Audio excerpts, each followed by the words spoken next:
quero falar sobre um tema que é bastante conhecido da gente, ou pelo menos você já ouviu falar, talvez você tenha aí alguma ideia do que seja, que é a generosidade. Generosidade. Por isso eu quero te convidar a abrir a Bíblia no livro de 2 Coríntios, no capítulo 8. 2 Coríntios 8, nós vamos falar sobre generosidade.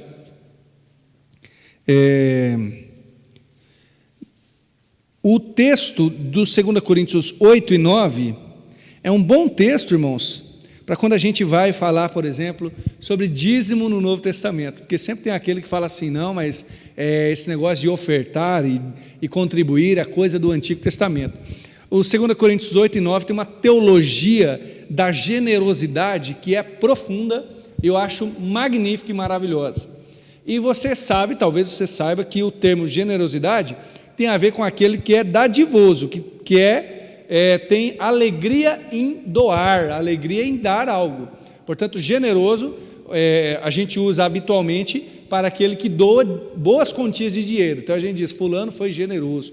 Mas a palavra generosidade tem a ver com doar, seja dinheiro, seja alguma outra coisa. E eu posso dizer, aliás, a nossa percepção é que o generoso é só alguém que é rico. A gente diz assim, o fulano ele tem muitos bens e muitas propriedades e muito dinheiro, então o fulano consegue ser generoso. E a verdade é que está certo, generoso só é quem é rico mesmo, porque você precisa ter em abundância para dar. Agora você não precisa ser rico de propriedades, você pode ser rico de amor ao Evangelho, por exemplo, né? Que é o caso de uma igreja em específico que está no capítulo inteiro, tá? Nós vamos ler o capítulo inteiro. Eu sei que é uma leitura muito comprida, do 1 ao 24, mas a palavra de Deus fala mais do que as minhas palavras, então você já será alimentado só pela leitura, tá? E depois a gente vai pontuar algumas coisas do que é a generosidade. Você perceberá que generosidade tem muito mais a ver com o coração do que com as quantias. E aliás, generosidade não tem nem a ver diretamente só com dinheiro, apesar de entrar nesse quesito também. Vamos ler, acompanhe comigo. Também, irmãos, vos fazemos conhecer a graça de Deus dada às igrejas da Macedônia. Como em muita prova de tribulação, houve abundância da sua alegria, e como a sua profunda pobreza, superabundou em riquezas da sua generosidade.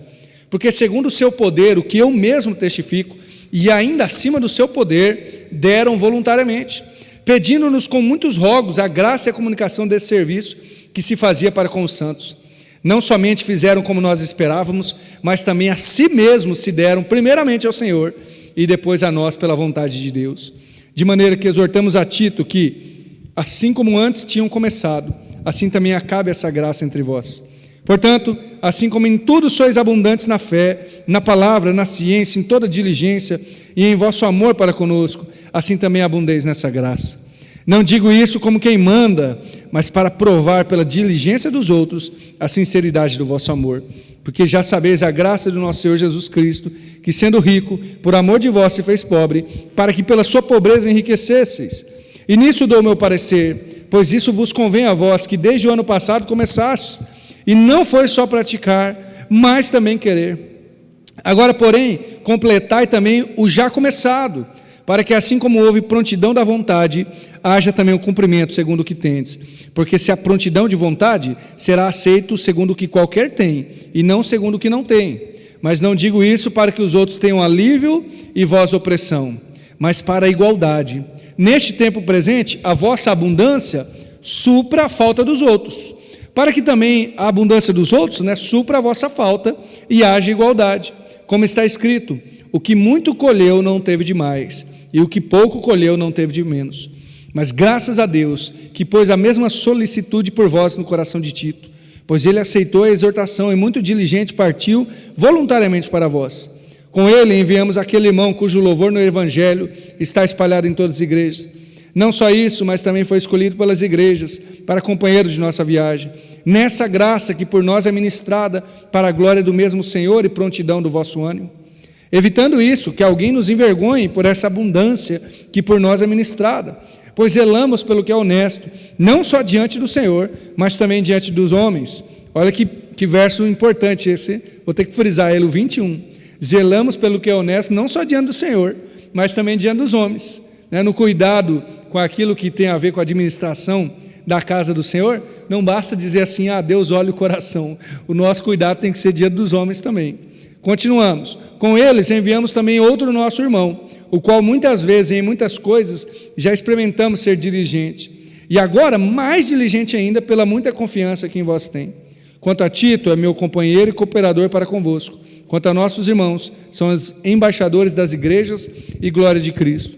Portanto, mostrai para com eles, perante a face das igrejas, a prova do nosso amor e a nossa glória acerca de vós. Amém? Que texto comprido, né? Meu Senhor, um capítulo inteiro aqui. Com certeza eu não irei tratar sobre tudo que é falado aqui, obviamente. Mas, por ser um texto comprido, honrando o texto, temos que falar sobre algumas coisas do que é generosidade. E eu anotei 10 características de um coração generoso, ou da generosidade, segundo a Bíblia, segundo esse texto aqui. Qual é o contexto, aliás? O apóstolo Paulo está voltando para Jerusalém, porque ele vai nas suas viagens missionárias, e lá na viagem missionária, ele descobre, ou ele sabe, conhece, que a igreja de Jerusalém está passando fome. Mas a igreja de Jerusalém, para a teologia de Paulo, tem uma proporção enorme. Ela é o fundamento de tudo. Paulo fala, o evangelho foi pregado primeiro ao judeu e depois ao grego. Quando ele vai abrir igrejas em outros locais, ele vai primeiro na sinagoga. É claro que essa é uma estratégia cultural, porque ele é um judeu, ele consegue entrada em judaizantes de maneira mais fácil, mas não é só por isso, é por causa da teologia dele. Ele crê que o evangelho chega primeiro para o judeu, então ele vai primeiro na sinagoga, porque eles que primeiro precisam ouvir sobre Jesus. Tamanha a importância dos judeus, e tamanha a importância então da igreja de Jerusalém, que agora está passando fome. Ela está sendo perseguida, Jerusalém está se tornando uma cidade cada vez mais caótica, até o ano 70 que ela será destruída, varrida do mapa, só voltará a ter judeus ali constituído de uma maneira como era em 1948, será quase 2 milênios para a coisa voltar, né, às proporções de antes nesse sentido, com judeus morando e fazendo um estado próprio ali. Mas até então a igreja está passando fome, e aí Paulo pega e vai recolher dinheiro das outras igrejas para enviar para o suprimento com os irmãos de Jerusalém. Percebe? Ele não está falando então diretamente sobre o dízimo como nós conhecemos. Não é essa a prática aqui, mas é o que hoje seria mais ou menos para nós a ajuda missionária. Porque ele está pegando e está enviando para os irmãos que estão padecendo com determinada necessidade. Mas tem a ver com enviar sustento, tem a ver com ajudar aquele que padece, que é nosso irmão em Cristo. E aí ele vai começar pela base, pelo fundamento, que a generosidade, creio eu, esse é o primeiro ponto, tá? Ela gera alegria. Ele diz, ainda no verso 1, que houve muita prova de tribulação, mas nessa grande prova de tribulação, houve abundância de alegria.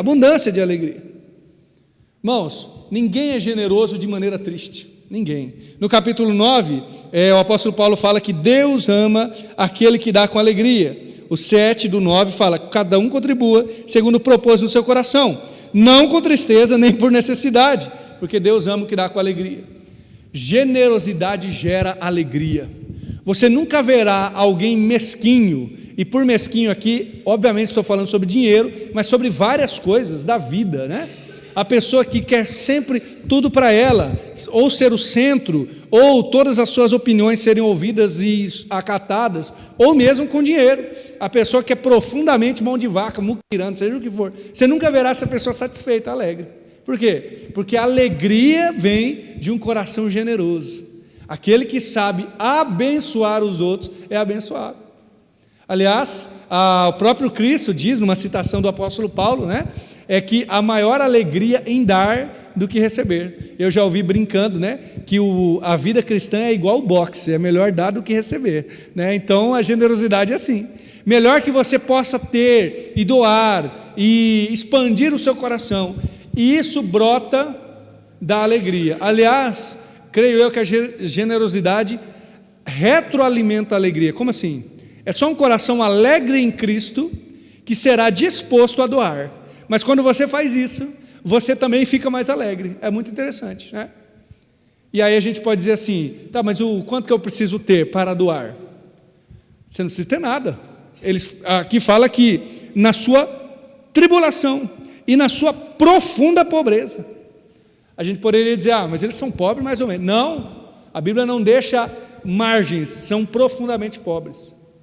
Então, generosidade gera alegria, não importa quanto você tem. Quando você abençoa alguém, Deus nos fez para dividir, e o seu coração vai se tornando mais sintonizado com o Evangelho, e vai fazendo com que você fique mais satisfeito.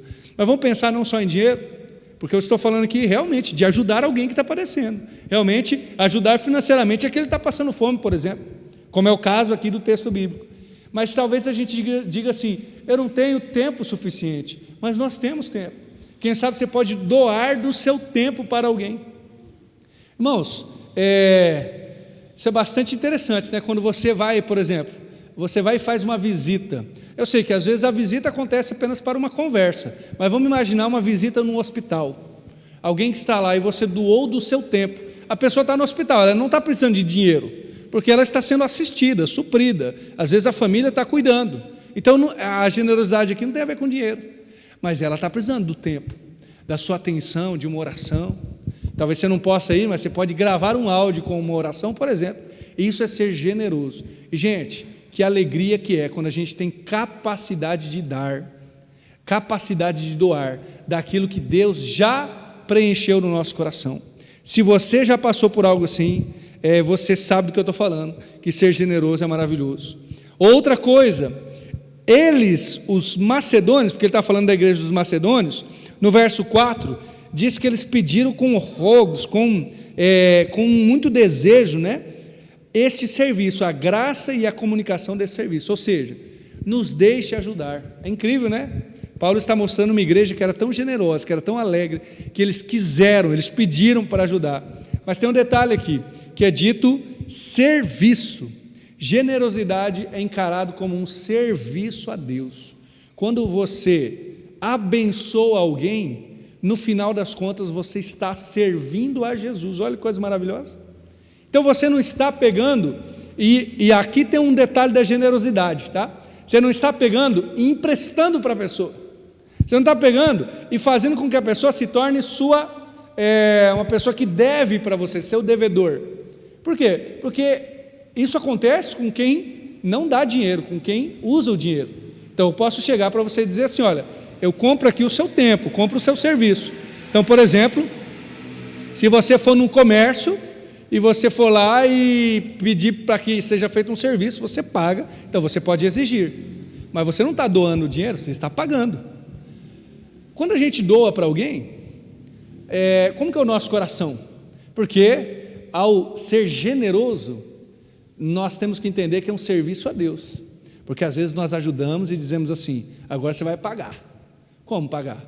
Com uma determinada retribuição, seja lá como for. Eu me lembro de uma aula que eu tive com um professor, se não me engano era de ética ou alguma coisa assim, que ele estava falando sobre ajuda aos pobres, né, ajuda aos mendigos, estávamos nesse tema. Aí uma pessoa falou assim, mas a gente lá na igreja, a gente faz uma arrecadação e a gente doa roupa para os mendigos, e na outra semana, o tênis novo que a gente doou, novo não, né, mas assim, com boa qualidade, está jogado já no chão, eles já não estão usando mais, porque, segundo a mulher descreveu ali, eles usavam até ficar tudo sujo, não lavavam, jogavam fora e pegavam outra doação. É claro que é uma situação muito difícil, constrangedora.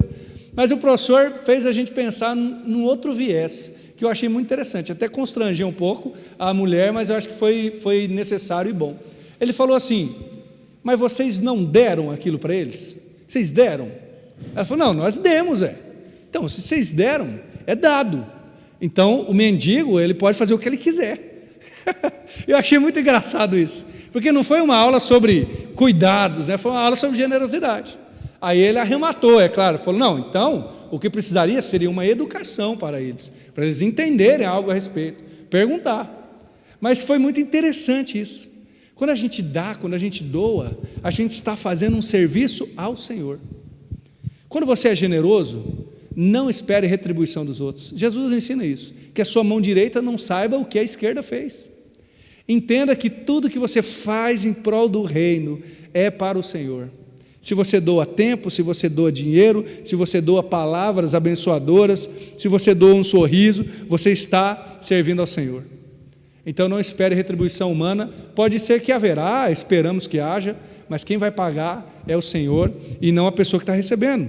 Outro detalhe aqui da generosidade, no verso 7, estou pulando aqui alguns, obviamente, é dito assim, antes do 7, não somente fizeram como nós esperávamos, verso 5, mas também a si mesmos se deram primeiramente ao Senhor e depois a nós pela vontade de Deus. Que coisa maravilhosa, irmãos. Olha o que está sendo dito aqui sobre generosidade. Pensa, ele está numa crescente aqui, tá? Temos alegria em doar, vamos doar. Mas eles pediram, porque era um serviço a Deus, mais profundo. Mas agora o que eles fizeram foi mais. Eles não deram a coisa em si. Não deram o dinheiro, não deram a roupa, não deram a comida. Eles deram deles mesmos. E aí um pastor chamado Richard Foster me fez entender uma coisa, no seu livro Dinheiro, Sexo e Poder. Na parte do dinheiro, ele disse o seguinte: o dinheiro, ele não é neutro. A gente acha que dinheiro é neutro, é um pedaço de papel. Ele faz a seguinte comparação: se você está na rua andando e você acha um monte de papel, pensa numa resma, se não me engano, de papel em branco, e você acha aquele monte de papel, você vai ter um sentimento, vai olhar e falar, talvez aproveite, vou levar para casa, ou não, vai jogar fora. Agora, se você está andando na rua e acha essa mesma resma, de dinheiro, uns 100 mil reais, você não vai ficar neutro, não é verdade? Eu já daria um glória a Deus, falei, Senhor, obrigado, o Senhor tirou do ímpio para dar para o justo. Capaz, tem que devolver, né? Mas o coração vai ficar mexido. Por quê? Porque não é neutro, porque mexe com a gente.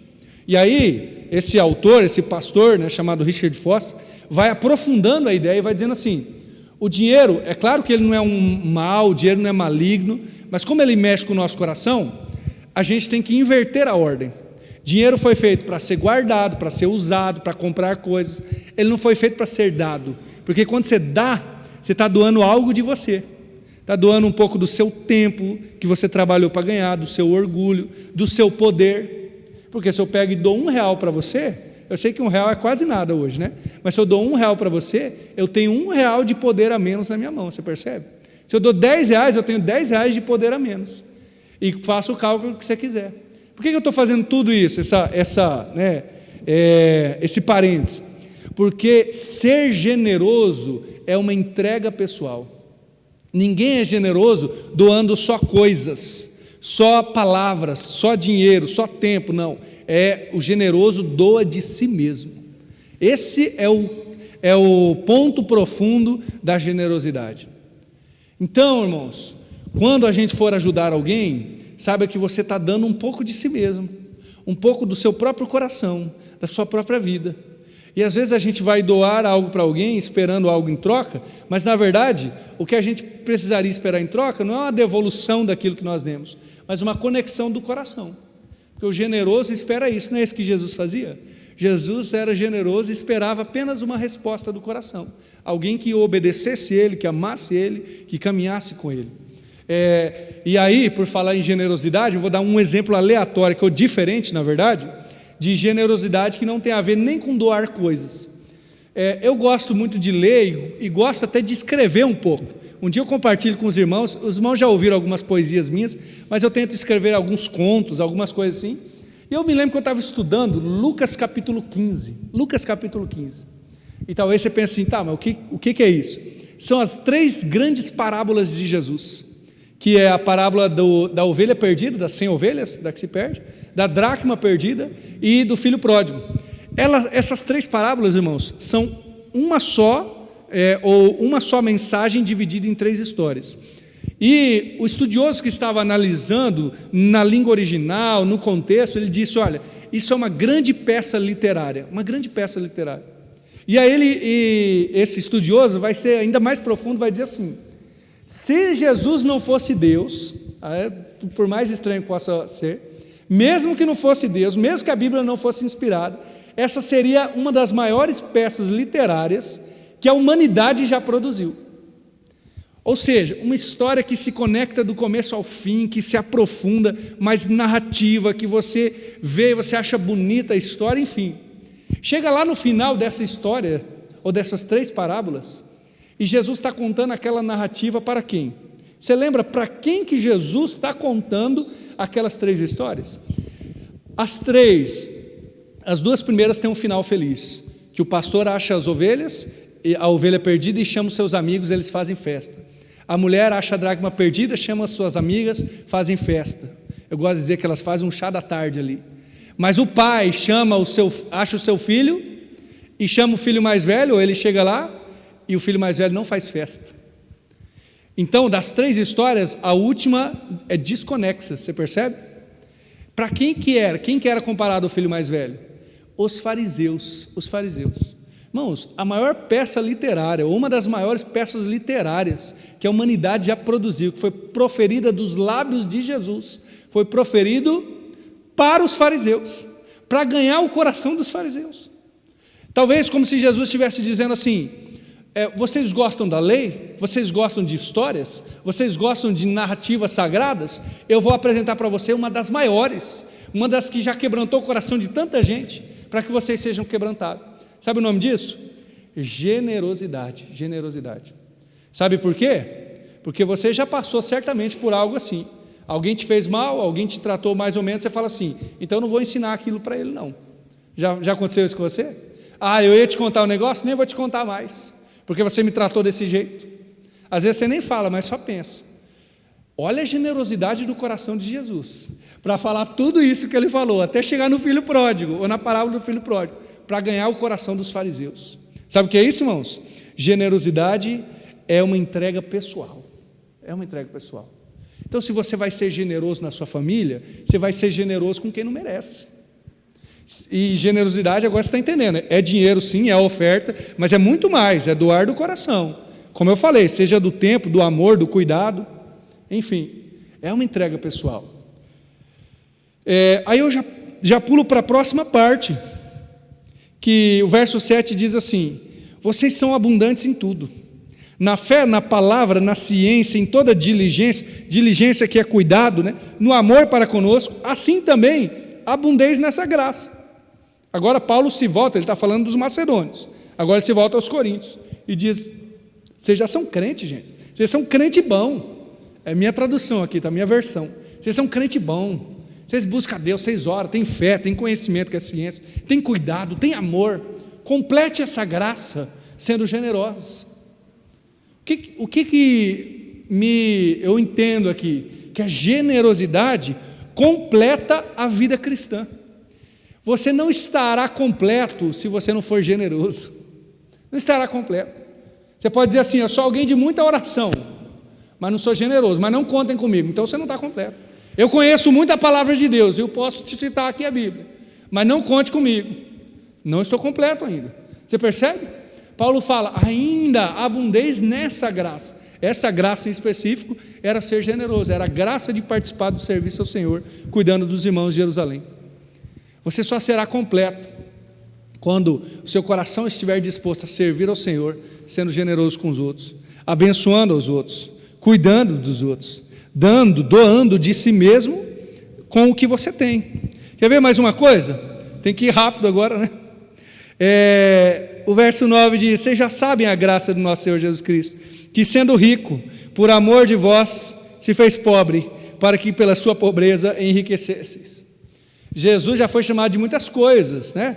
Ele é o Senhor, Ele é o nosso Deus, claro, né? Mestre, mas Jesus também é o generoso, poderia dizer assim, com aquele G maiúsculo mesmo, o generoso.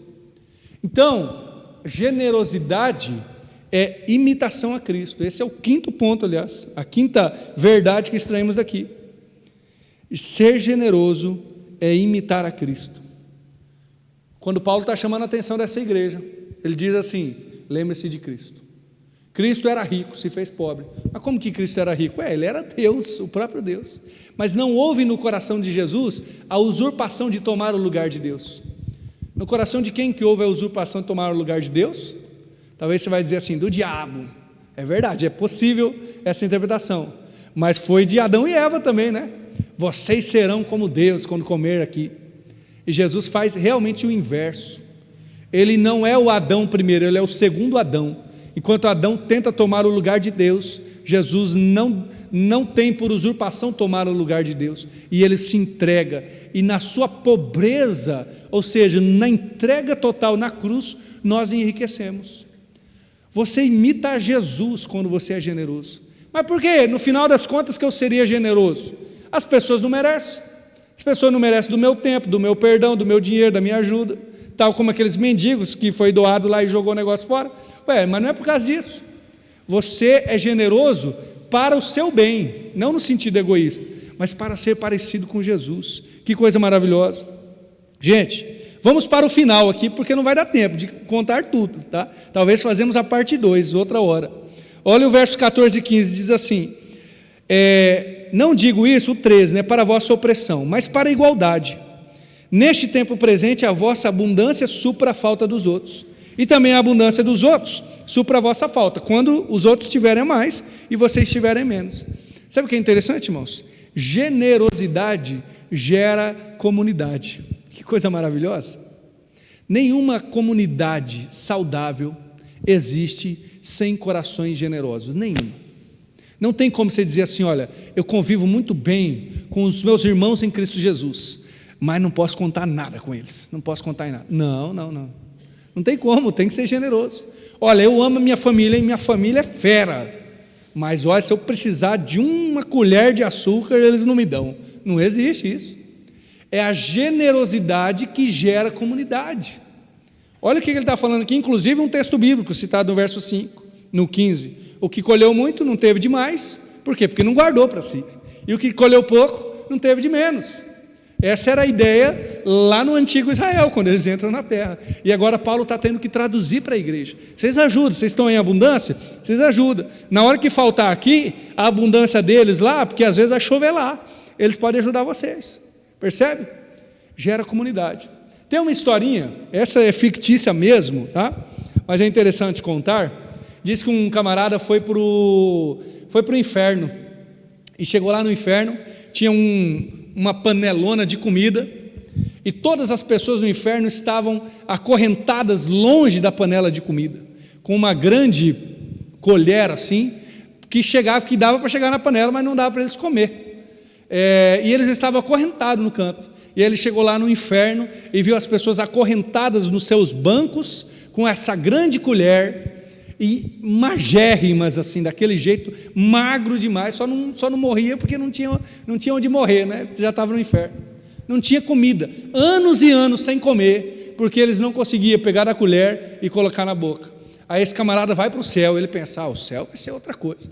E ele vê no céu o mesmo ambiente, a panela no meio, as pessoas sentadas ali, não podendo chegar perto da panela, uma colher muito grande para chegar até lá, e as pessoas robustas, bem cheinhas, bem felizes, cantando, e com uma diferença, elas pegavam a colher e davam na boca do outro, então todo mundo era alimentado pelo outro, e aí havia uma grande diferença. É claro que essa é uma historinha, mas me faz pensar com uma boa ilustração para este ponto aqui. Generosidade gera comunidade. Irmãos, não nos falta nada, viu? Não nos falta nada. Nós temos dinheiro suficiente, temos dinheiro, no mínimo para não passar fome e para ter uma boa condição de vida. Nós temos estrutura suficiente pensando em igreja, nós temos irmãos suficiente, sendo muito, sendo pouco, é suficiente. Se nos falta alguma coisa, é a capacidade de amarmos uns aos outros de maneira prática. Isso se traduz também na generosidade. Seja às vezes no ajudar financeiro, que às vezes precisa, mas muitas vezes no ajudar da oração, do perdão, da compreensão, porque generosidade gera comunidade. Aí você pode pegar essa verdade e levar lá para a sua família, levar lá para onde você convive, porque isso será importante também. E, por final, tá? Verso 24, estou pulando aqui alguns pontos, para você ficar curioso talvez.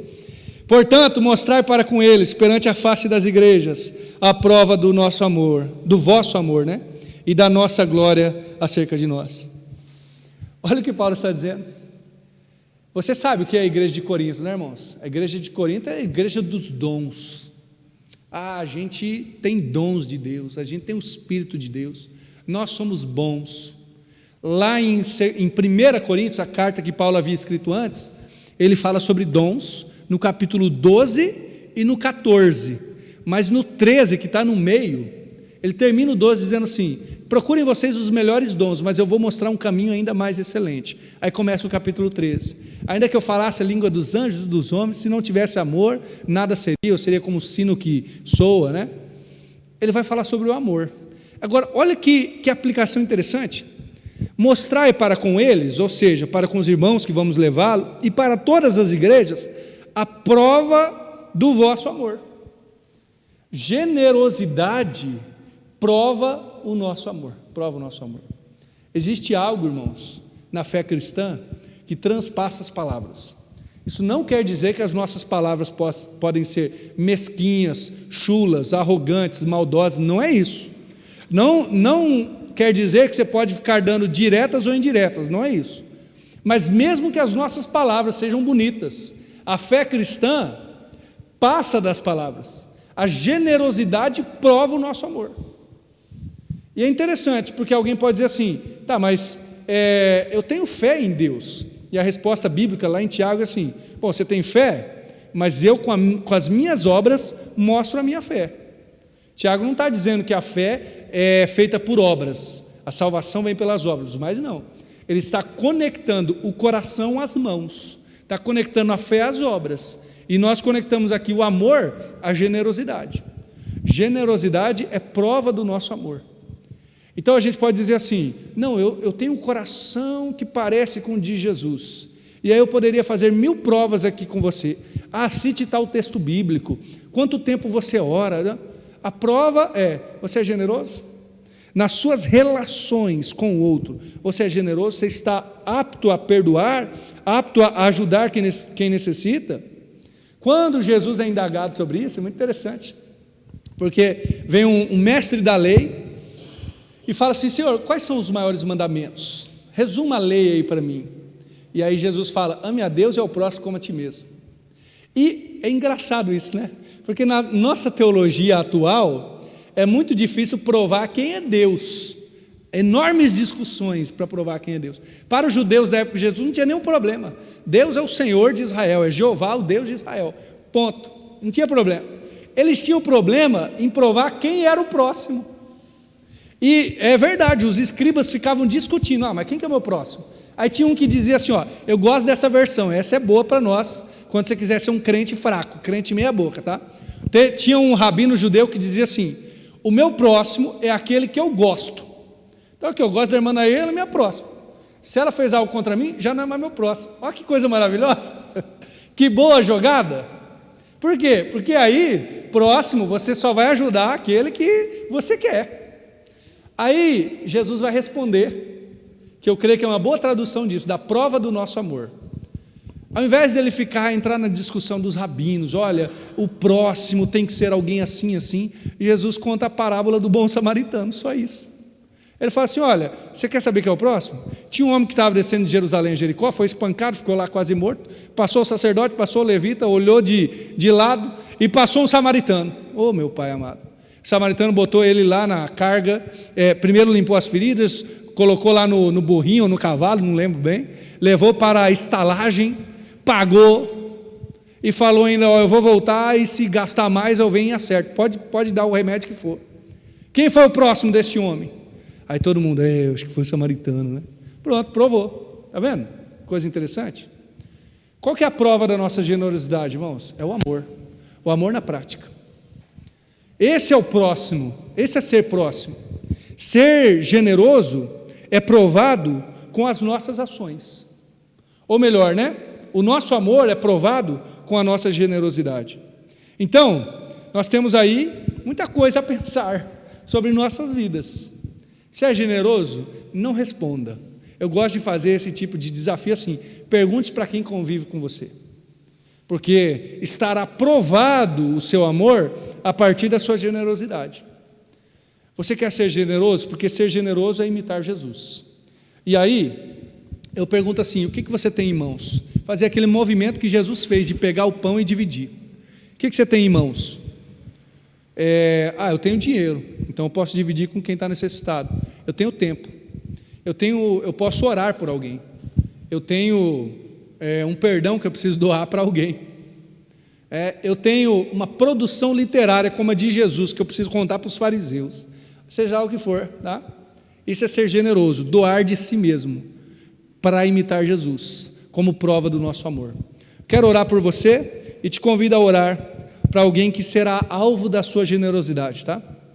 Senhor, que aquela pessoa eu possa abençoá-lo com a minha generosidade, seja do que você tiver em mãos. Obrigado, Jesus, por esse tempo. Obrigado pela generosidade do Senhor, que sendo rico se fez pobre, para que nós enriquecêssemos, Pai.